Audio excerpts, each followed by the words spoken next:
Hello everybody and welcome back to a different kind of video for the channel. We are doing 5 differences between Star Wars Shatterpoint and Marvel Crisis Protocol. I recently started playing Shatterpoint myself. I pre-ordered it and started playing as soon as I could, but I'm slowly working on getting some more content going for it. I'd like to start doing battle reports very soon, get my stuff painted up, but in the meantime, I figured I would put out something like this because I think something like this would have been useful for me getting into the game. Coming from Marvel Crisis Protocol, there's a lot of little rule differences here and there that, while there's a lot of things that play quite similarly, there are some things that kind of take a while to wrap your head around, and I wanted to try and throw as many of those into this as I could, just some of the big changes that were kind of like, this is not quite how I'm used to it working, so kind of understanding that is kind of key to being able to play Shatterpoint effectively. So this is something that I'm hoping helps some of you guys getting into Shatterpoint coming from MCP, and maybe it'll kind of work the other way around too. I don't know how well it would work if you started with Shatterpoint and in the future you're thinking about getting into MCP, but this is just kind of going to lay out some of the key rule differences that would have helped me a lot had I had them kind of sat down and explained to me as differences between the two, because they can take a little bit. The systems have enough in common that some of the things that are different take a minute to really settle in there. So without further ado, we're going to go ahead and get into 5 differences between Marvel Crisis Protocol and Star Wars Shatterpoint. Alright, so one of the first major differences between Shatterpoint and MCP is just kind of the way objectives work on the map. So at first looking at them, you would think most of the Shatterpoint objectives are kind of similar to Infinity Formula in the sense that it's kind of just whoever's standing on, or whoever has more models standing on it wins, but it's not quite that simple. So in MCP we know if, let's say, Captain America is standing on this objective at the end of the round, the Avengers team would score that objective because he's the only model there, and simple as that, 1 point for the Avengers there. In similar fashion, if Baron Zemo here was also standing on that objective point at the end of the round, well, we both have 1 model there, so that's going to be no point for either team because we've tied that objective, assuming, of course, both models are healthy and all of the other things that apply there. So that's kind of how we know these objectives to work. However, in Shatterpoint, they work a little bit differently. So over here, I have Anakin and Dooku kind of duking it out over this objective here. So first of all, one of the immediate differences you're going to notice is instead of being within 1 of the objective where you have to be super close, you can actually get pretty far away because it allows you up to range 2 from the objective. So if I can just grab myself an objective tool here, go ahead and measure that out. So Dooku can be all the way the heck over there. That is, I believe, 3 times the distance of what it would have been in MCP. So in this case, this objective is contested by both Dooku and Anakin, despite the fact that Dooku is way the heck over there. Now, another thing that's a little bit different here is if this was the game state at the end of a player's turn, and of course you score on a turn by turn instead of a round by round in Shatterpoint, because there isn't really a round in Shatterpoint. So if this was the case at the end of the round, it would be nobody's point because it is a tied point here between Anakin and Dooku. And unlike in Shatterpoint, or in MCP rather, it doesn't actually matter if one of these models has been wounded a couple times. The number of injured tokens that are on your character doesn't affect it. So healthy versus non-healthy isn't really a factor in this. It's just whether or not you have the bodies on the point that are not actively wounded, and we'll talk about the wounded versus dazed state later. But so right now this point would be considered a neutral point. However, let's say the turn before Anakin was on this point and Anakin would have claimed it for the Republic here. So let me just grab a Republic token. We're going to claim this objective as Anakin's. Great, so this objective belongs to the Republic. Now on the next turn, Dooku walks in here and he's going to come contest this point, and he fails to take down Anakin, so they're both sitting on this point. They're both not dazed or wounded or whatever the equivalent is. And then we go to the end of the round. Well, in MCP, this would be considered a neutral point. However, in Shatterpoint, the objectives are, as my local playgroup refers to it, sticky. So because the Republic player had it last, it will remain in control of the Republic player because it's just tied, so there's no control change here. However, if Dooku was backed up by another Separatist model, or if Anakin were to walk away from the point, there would now be more Separatist models controlling the point, so it would flip over to the Separatists. Now, Anakin's walked away from the point, Dooku has control of this, and Dooku goes and activates next, and he wants to go and, I don't know, maybe he wants to go punch Cody way over there. So he's going to walk away from this point to go punch Cody. And in MCP, if we were to go back over to this example with Zemo and Captain America, if they both walk away from this point, it doesn't matter who had it last, nobody scores that point anymore. However, in Shatterpoint, that objective was last controlled by the Separatists, so until Anakin decides to come back over to it, it is still controlled by the Separatists, so Dooku will still be scoring that point every turn. The last small change with the way objective scoring works is how contesting them works. So I have this little building here, and we're going to put the objective there, or I guess put the building right up close to the objective. So let's say Anakin is in control of this objective right now. It is being scored by the Republic, and Anakin is chilling on top of this building. He's up here. Maybe he was fighting someone. I don't know why he decided to be on top of this building, but he's on top of this building. We know Anakin's a bit of a diva. Maybe he's just posing up there. And Dooku decides to walk along down here, and he doesn't want to get up there and get all close and personal with his lightsaber, so he's using the Force Lightning on Anakin from the ground here. So it doesn't matter whether he actually takes out Anakin with that attack or not. This objective is actually going to flip to the Separatist control. And the reason for that is, in Shatterpoint, being on the same elevation as the objective is kind of like being a healthy character versus an injured character in MCP, in the sense of, if you're on the same elevation, you matter more. So even if Anakin, for example, had two models on this higher elevation here within two of it, let's say Cody was joining him up there, Dooku would still take this point, because that's basically equivalent, if we go back over to our example here, if Zemo was healthy and Steve Rogers and Captain Marvel there were both injured, Zemo would still be taking that point because healthy characters count first in MCP. Similarly, characters that are on the same elevation count first here. And of course we know that that's not a thing in MCP. This does not change anything about how that objective is scored.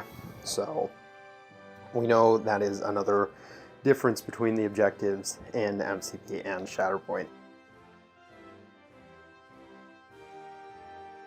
So the second example I wanted to talk about of differences between Shatterpoint and MCP is the Dazed Vs Wounded kind of status type, I guess. So in Marvel Crisis Protocol, as we all know, when a model becomes dazed, they are almost treated as if they're no longer in the game anymore until the start of the next round, when they become undazed and then they can continue acting as normal. This means none of their reactives, none of their actives, and for the most part, none of their passives can really trigger while they're dazed. For example here, if let's say Zemo is dazed by an attack from Captain Marvel right now, Zemo can't actually use Counter-Strike because he's been dazed and his reactive abilities can no longer be used because he can't spend power or anything like that. Similarly, he can't play tactics cards or do any other sort of abilities. For example, if I had another model nearby, like for example Red Skull 1, who wanted to teleport Zemo, he can't do that because Zemo is dazed and Zemo can't be interacted with. Similarly, of course, Zemo does not contest objectives, and he's almost treated as if he's not on the board. The only reason why he is still there is because, of course, well, we know he's coming back next turn, and he still counts as a model for the purposes of collisions and not being able to land on top of him and things like that when you move. So, but for all intents and purposes, Zemo is basically no longer a part of the game for the rest of the round once he's been dazed. In Shatterpoint, it treats it very, very differently. So we have a small example here where I've set up Anakin, Ahsoka, and Dooku are fighting over this objective, and right now it's in the favor of the Separatists, and that part doesn't actually matter for this, or sorry, in favor of the Republic. And it's Dooku's turn, and Dooku's going to go and he's going to wound Anakin. So Anakin is now wounded, which is kind of equivalent to dazing an MCP, but there's a lot of differences that we're going to talk about in a moment here. So, while Anakin is wounded, the biggest change is that all of his abilities on his card that are active or reactive are now going to cost him 1 additional force, which is kind of the resource in Shatterpoint. So, what this means for Anakin is his abilities like Deflect. I think Anakin has a Deflect. If it was Ahsoka, for example, her ability like Deflect would now cost her a single force because it's a reactive ability that was free before, but now she has a wounded token, so now it costs her 1 force. The only thing that really changes when you're wounded in Shatterpoint is that you don't contest objectives and you can't engage models, and we'll talk about engaged versus not engaged in the next point. But basically, when Dooku goes ahead and he wounds Anakin here, Anakin is no longer engaged, which sucks for Anakin, no longer contesting, which sucks for Anakin, but Dooku here still can't take the point. Ahsoka's still there, it doesn't actually matter. So the Republic's kind of chill with this because now Ahsoka's going to go, and she has an ability called Racia that triggers as soon as she activates. And what Racia here says is she can pick a Galactic Republic primary or a Jedi primary, and they get to dash. Now, Anakin here is wounded, so in MCP, if you were to get an ability like this that says, at the start of this model's activation, another model gets to make a short advance or something like that, you wouldn't be allowed to pick a model that's dazed because they're not allowed to move when they're dazed. In this game, however, it doesn't actually care, so if I wanted to dash Anakin using that ability, yeah, no problem. Anakin, maybe he wants to go set up for a later turn, he's gonna jump out of here, he's gonna get out of dodge. In a similar boat, it doesn't just apply to movement. Let's say Anakin is still here, and it's actually Ahsoka who's dazed, or wounded rather. I should probably try and use the proper terminology here. But I have these nice little 212 clones here, also kind of in this little scrum here, and I decide after Ahsoka's been dazed by Dooku, these clones are going to try and get some revenge, so they're going to unload into Dooku here and see if they can deal some good damage to him.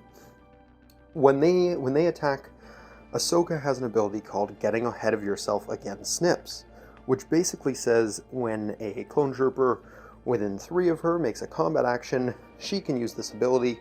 One character in her unit, so herself, may jump and make a 5-dice attack targeting one of the same characters. So let's say those clones shoot and, maybe they get some damage here and there or a condition, great. Now, Ahsoka gets to do her ability. Now, usually, that would be a free ability, but because she is wounded, it is going to cost me 1 force from my force pool.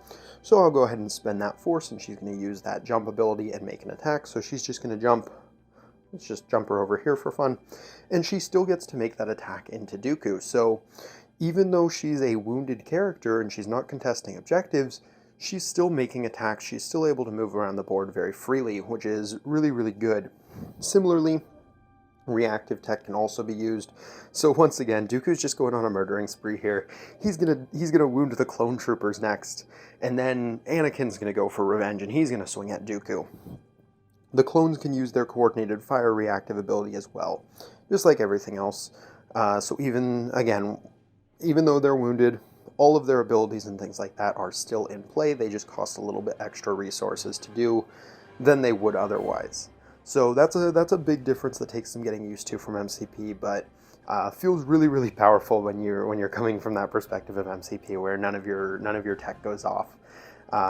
So yeah, it's one of the nice changes that feels super good compared to MCP, where sometimes your dazed characters kind of don't get to interact with the game very much.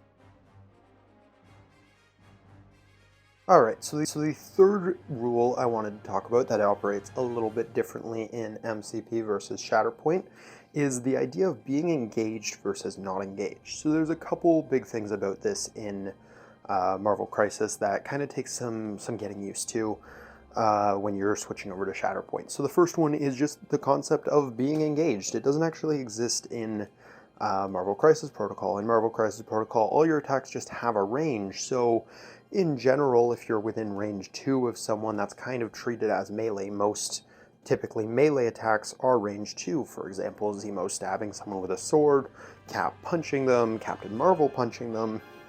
Those sorts of attacks are all range 2, so they're typically seen as melee attacks. However, that doesn't actually mean anything in Marvel Crisis Protocol. Really, it just means it's a range 2 attack. While in this game state, for example, Zemo, even though he is in melee range, quote unquote, he's free to do whatever he wants. If he wants to get out of dodge, he can throw this long move tool down and get way the heck out of here if he wants to.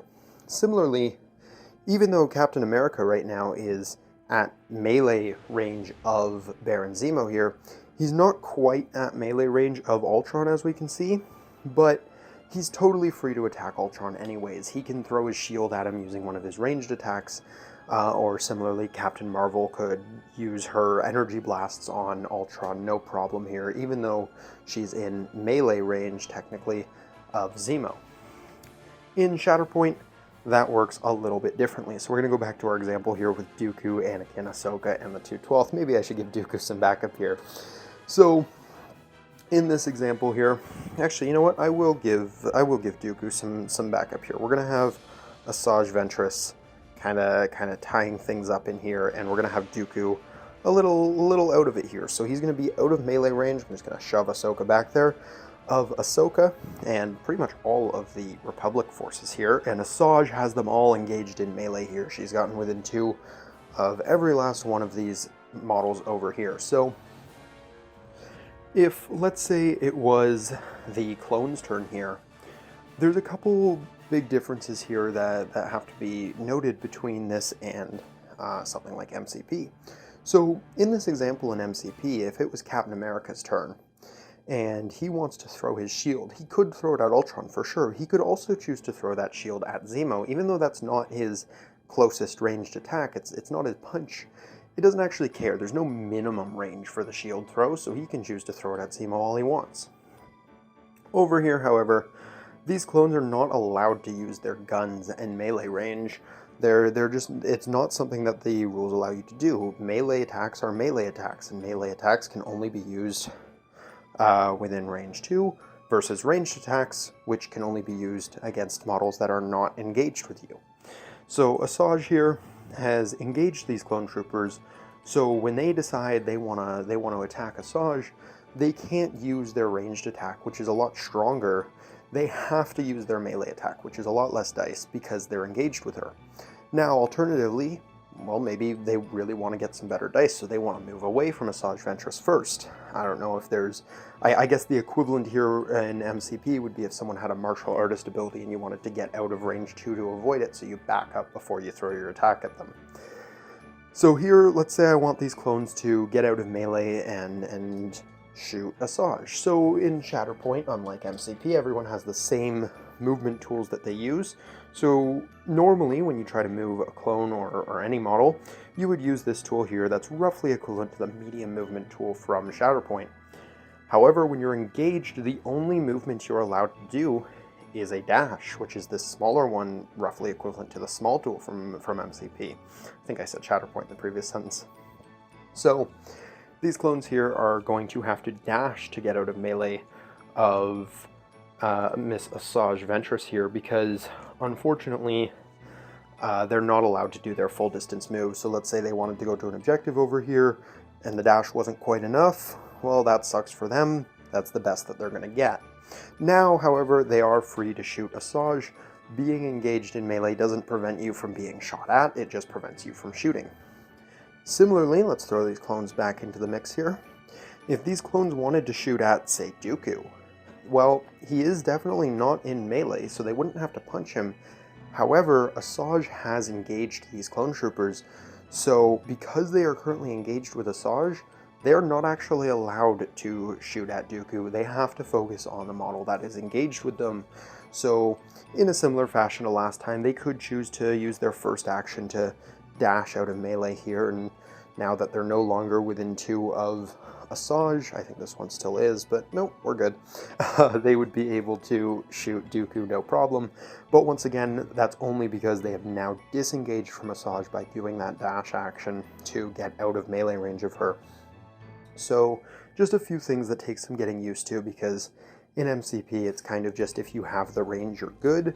You don't actually really care about who else is involved in the skirmish there, other than the one you're trying to hit.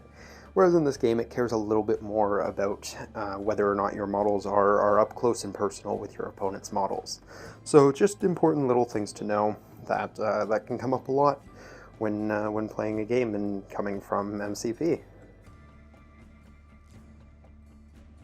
For this next rule difference, we're going to kind of switch up our set here, and we've got this lovely bridge here provided by the Shatterpoint core box, as well as a couple small buildings that it's bridging the gap between. And I'm going to commit some heresy here, and I'm going to put some Marvel Crisis Protocol miniatures on this Shatterpoint bridge here. So in MCP, for example, let's take Mr. Steve Rogers here. If he was trying to move around these, and let's say all three of these would be roughly size 3 objects, I don't know, maybe this is a 4 for all that matters in MCP terms. If he wanted to move and get to the other side of that bridge, just over to that highway zone over there, he would have to take a climb action to move on top of the bridge. Because in MCP, the entire game can be treated as a 2D plane, where effectively the entire space occupied by this bridge is a size 3 terrain. There's no such thing as being underneath the bridge like this, so I can't just use the regular medium move. And I also realized I used the Shatterpoint small for this, but I can't just use the regular Marvel Crisis medium move to move under this bridge. I have to climb over it because there's no such thing as going under an object. It's played on a 2-dimensional plane. In Shatterpoint, however, if Dooku wanted to get to the other side of this bridge, he can do this a couple of ways. He can move under it, no problem, and just cross over to the other side there. Or alternatively, he could also choose to do a climb action to jump on top of it and hang out up here where he can look down upon the world with his signature look of superiority. So that's just kind of one of those little differences that takes some getting used to, because it took a while to get used to that being a thing in Marvel Crisis Protocol in the first place. Similarly, you can totally have models under a bridge and on top of the bridge at the same time. So Dooku and Asajj, if this game was on a perfectly flat plane, can actually overlap each other's bases by using elevation to do that. So it's just another one of those weird little things that under no circumstances is that allowed in Marvel Crisis Protocol, but in Shatterpoint you can get away with it just fine. And now we're going to commit heresy the other way. We're going to put some Shatterpoint models on some MCP terrain just to keep the example consistent. So this example we're going to be talking about cover, because cover works a little differently in Shatterpoint as it does in MCP, and it can take some time to get used to. So for example, I'm going to put Captain America up on the roof here, and I'm going to have Ultron standing down here staring at him menacingly. And they are outside of range 2 of each other, if I can do things correctly with the movement tools here. And Ultron wants to take a shot at Captain America. So when Ultron declares his attack into Captain America, the first thing of course you're going to check is, can he see him? Well, yeah, he definitely can. Like I said, it's a 2-dimensional game, but Cap is on top of this building, there's nothing in between them, so he can definitely see them. However, a line would be drawn through this building going to Ultron's base, so Captain America will have cover from this, and the other condition being he's out of range 2, which in this case he is. So great, Captain America is going to be benefiting from cover for this attack. So what does that mean in Marvel Crisis Protocol? Well, if you've been playing the game for a while like I have, you probably know this pretty well, but basically all it means is on Captain America's defense roll, he can turn one of his results that he doesn't like into a shield. And that is just basically an automatic success. Of course, that doesn't work out so well if you're rolling things like skulls or you get all successes anyways, although at that point I don't think you're complaining. So that's the basics of how that works in Marvel Crisis. Similarly, if Captain America was kind of peeking out behind the building here, he would also have cover from Ultron in this case, because once again he's outside of range 2, and there is a line that would be drawn through this building. Let's just kind of get an overhead here to get to his base. So it's just kind of this line here, barely clips that corner of the building, but that is enough. That would give Captain America cover. So same thing, he would be able to turn one of his results to a shield if he wanted. Now in Shatterpoint this works a little bit differently. So the first condition for having cover, we're going to put, let's do Cody up there, and actually we're going to do Ahsoka up here, and we're going to put Maul Dooku down here. So Dooku wants to attack Ahsoka, and in this case, Ahsoka would, under MCP terms, she would be having cover because the line is being drawn through a building, and they're outside of melee, and you can't benefit from cover in melee in Shatterpoint unless otherwise specified. Obi-Wan is kind of an exception to that rule. The general Obi-Wan Kenobi allows anyone to benefit from cover even in melee, but more on that in maybe a future video, or if we ever do a battle report with Obi-Wan in it. So Ahsoka here would be benefiting from cover by MCP rules. However, in Shatterpoint, in order to benefit from cover, you have to be considered hunkering, which is just this little token here. So what a hunker token is first of all, it's something you can do as an action. You can take cover, which allows you to basically shove yourself. In this game, that's basically equivalent to the bump in the night, or just placing yourself within range 1. So you can shove yourself and give yourself a single hunker token.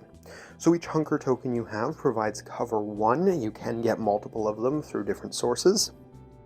So if Ahsoka has a hunker token, she's also allowed to benefit from natural cover. So in this case, the hunker token is giving her cover 1, and because the line is being drawn through a building, that would be upgraded to cover 2, meaning she would throw 2 additional defense dice. So that's the other key difference here, is it doesn't just make your results better, it instead makes you throw more dice. So Ahsoka, who, according to her card here, would usually be throwing 5 dice against ranged attacks, she will be throwing 7 dice instead, because the hunker is giving her cover 1 and the building is giving her cover 2.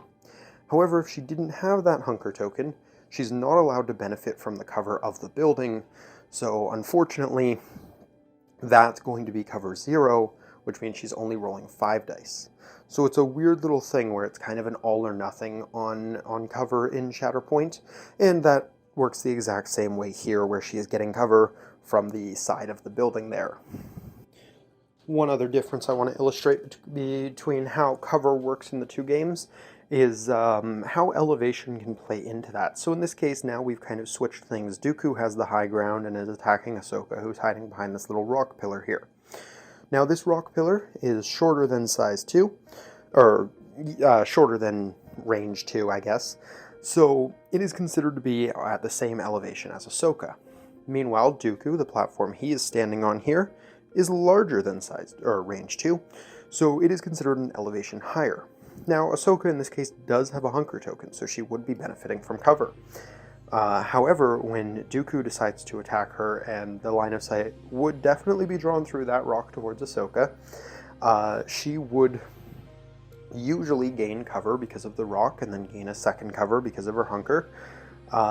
However, because Dooku is attacking from a higher elevation, he's going to ignore all cover that is not on that elevation, and be able to basically pretend as if this rock wasn't here.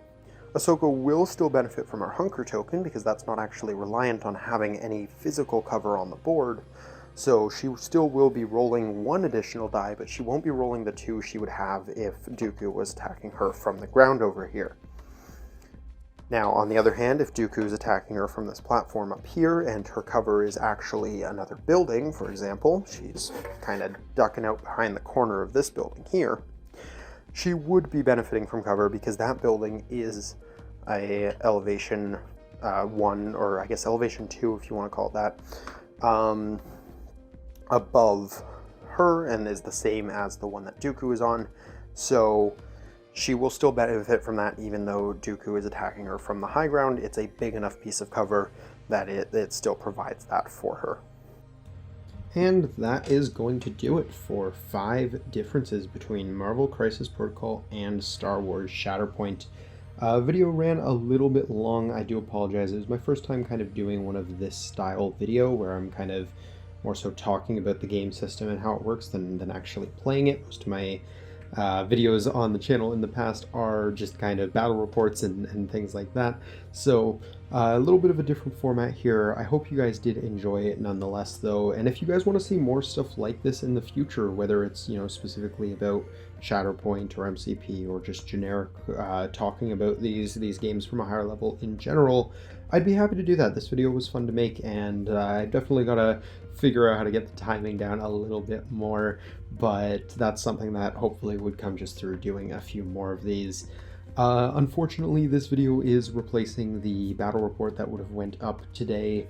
I wasn't able to get anything recorded earlier this week, and unfortunately, I just didn't have the people around that would be able to live stream with me on the day that this is going to be going up to make up for it, like I did last week.